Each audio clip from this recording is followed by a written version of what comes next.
हैदराबाद जो तेलंगाना की शान है, इसकी पहचान चार मीनार है। ना सिर्फ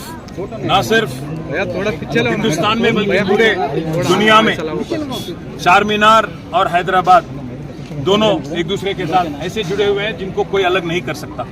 आज तेलंगाना की जो लोगो है, ऑफिशियल लोगो, उसमें से चार मीनार हटाने की जो निकाल किया, आर्च हटाने की जो कोशिश तेलंगाना की कांग्रेस की हुकूमत, इसको हम पूरी तरह से इसकी मुखालिफत करते हैं और मैं डिमांड करता हूं इस हुकूमत की और खास यहाँ के चीफ मिनिस्टर रेवंत रेड्डी से, क्या जरूरत आई थी, क्या आपको इतना इमीडिएट अर्जेंसी क्या था इसको हटाने की, और क्या जरूरी है कि तेलंगाना में 10 साल हुकूमत चलाए केसीआर साहब और जिस कदर उन्होंने तरक्की की और जो काम की, उनके बाद 10 साल के बाद आप नहीं करना चाहते, कम से कम उनका 10 साल का जो परफॉर्मेंस रहा तेलंगाना के पूरे हिंदुस्तान में, उसका आप जिक्र नहीं करना चाहते।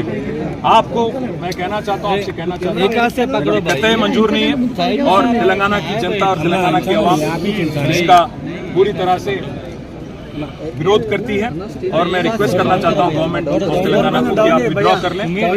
మీరు కనుక విత్డ్రా చేసుకోకపోతే తప్పకుండా ఇటు హైదరాబాద్లో కానీ అటు రాష్ట్ర వ్యాప్తంగా కానీ మరి తెలంగాణ వాదులు, తెలంగాణ ఉద్యమకారులందరూ కూడా దీన్ని వ్యతిరేకిస్తారని మళ్ళీ ఒకసారి తెలియజేస్తూ, ఇవాళ చార్మినార్ దగ్గర కూడా ప్రత్యేకంగా వచ్చింది. ఎందుకంటే మరి హైదరాబాద్ అనగానే గుర్తొచ్చేది ప్రపంచవ్యాప్తంగా చార్మినార్. అట్లాంటి చార్మినార్ 440 సంవత్సరాల పైచిలుకు చరిత్ర ఉన్న చార్మినార్. ఇంకొక మాట కూడా నేను గుర్తు చేస్తా ఉన్నా, సరిగ్గా 1991లో ఆనాడు కాంగ్రెస్ ప్రభుత్వం ఉన్నప్పుడు 400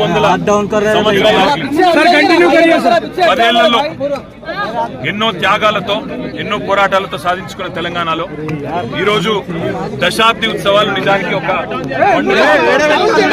వాతావరణంలో జరగాలి.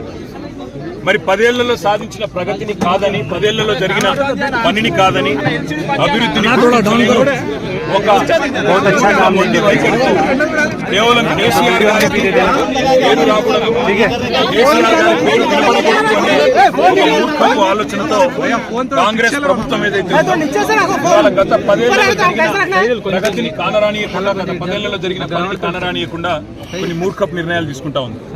అందులో ముఖ్యంగా ఈ రేవంత్ రెడ్డి ప్రభుత్వం వచ్చిన తర్వాత తెలంగాణ రాష్ట్ర రాజముద్రలో తెలంగాణ వారసత్వానికి, తెలంగాణలోని గొప్పతనానికి, ఇక్కడి సాంస్కృతిక చిహ్నాలకు గొప్ప సింబల్ గా ఉన్న హైదరాబాద్ ముందుగా గుర్తొచ్చేది బ్రహ్మాండంగా చార్మినార్ ఒకటే కాదు, ఇవాళ తెలంగాణ అంటేనే గుర్తొచ్చేది కాకతీయ వారసత్వానికి చిహ్నంగా ఉన్న కాకతీయ కళాతోరణం.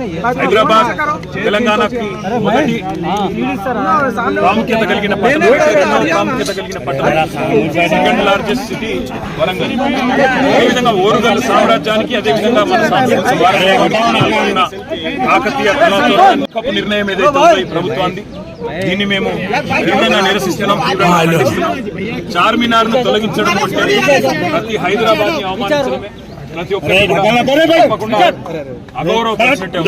రాష్ట్ర ప్రభుత్వానికి మేము చేసే డిమాండ్ ఒకటే, మిమ్మల్ని ఎన్నుకున్నది ప్రజల బతుకులు మార్చమని, ప్రజలకు మేలు చేయమని, పథకాలు అమలు చేయమని, ఇచ్చిన వాగ్దానాలు నిలబెట్టుకోమని. అంతేగాని ఇవాళ చార్మినార్ ని తొలగిస్తా, కాకతీయ కళాతోరణాన్ని తొలగిస్తా అంటూ మూర్ఖపు నిర్ణయాలు ఏదైతే ముఖ్యమంత్రి రేవంత్ రెడ్డి చేస్తా ఉన్నాడు, వారికి మేము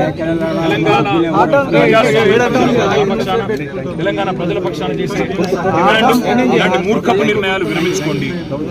ప్రజలతో అనవసరంగా ప్రజల ఆత్మగౌరవాన్ని దెబ్బతీసే విధంగా, తెలంగాణ ఉద్యమకారుల ఆత్మగౌరవాన్ని దెబ్బతీసే విధంగా వ్యవహారం చేయకండి. హైదరాబాద్ जो है